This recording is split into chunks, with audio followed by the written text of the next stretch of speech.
हमारे साथ मौजूद हैं श्री के राम मोहन नायडू, जो भारत के केंद्रीय नागरिक उड्डयन मंत्री हैं। नायडू साहब, आपका बहुत बहुत स्वागत है।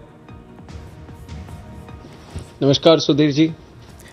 नायडू साहब, पूरा देश आज आपकी तरफ देख रहा है, पूरा देश आपको सुनना चाहता है और ये जानना चाहता है कि जो क्राइसिस हुआ है, इस क्राइसिस के बाद आप इंडिगो एयरलाइन के खिलाफ क्या कार्रवाई करने वाले हैं? सुधीर जी, जो ये क्राइसिस हुआ है, एक चीज इसमें से जरूर हमें पता चलता है कि ये इंडिगो के अंदर इंटरनल जो क्रू मैनेजमेंट का विषय रहता है या फिर पायलट्स का जो यूटिलाइजेशन का विषय है, उनकी जो अंदर की गड़बड़ी थी, उसके वजह से ये पूरा हमें ये दिक्कत देखने को मिली।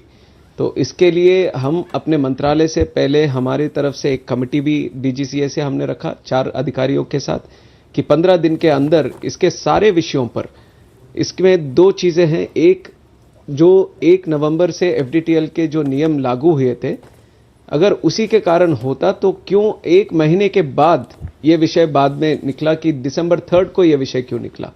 और दूसरी चीज, एकदम से जब दिसंबर 3 को ये डिलेज और कैंसिलेशंस हमें देखने को मिले, तो उसके बाद भी कम्युनिकेशन क्यों नहीं ठीक से गया ताकि वो पहले से ही रोक सकें जो कैंसिलेशन हो रहे थे। तो जो पैसेंजर थे उनको क्यों नहीं रोका गया कि पहले से ही बताया गया, वो सही कम्युनिकेशन क्यों गया। ऐसे बहुत सारे सवाल हमारे सामने भी थे, उन सब के लिए हमने एक इंक्वायरी कमेटी रखी है। उसके बाद भी हमने एक शो कॉज नोटिस भी दिया अकाउंटेबिलिटी बढ़ाने के लिए। जो सीईओ हैं इंडिगो के और जो अकाउंटेबल मैनेजर रहते हैं, डीजीसीए का जो संपर्क रहता है इंडिगो के साथ, उन दोनों को भी हमने शो कॉज नोटिस दिया। तो ये दोनों विषय पे जैसे ही हमारे लिए वो समाचार मिलेगा, तो उसके तहत पूरी जानकारी के साथ हम जो कार्रवाई लेंगे, पूरे नियम के साथ, रूल्स और रेगुलेशन के साथ। और इसमें हम एक और चीज भी जोड़ना चाहेंगे। जिस तरह के हालात हमारे पैसेंजर्स, यात्रियों को सहना पड़ा और जिस तरह की इनकन्वीनियंस उन सबको, जो असुविधा उन सबको झेलना पड़ा ये एयरपोर्ट्स पे, उसको भी ध्यान में रखते हुए हमारा एक्शन होगा।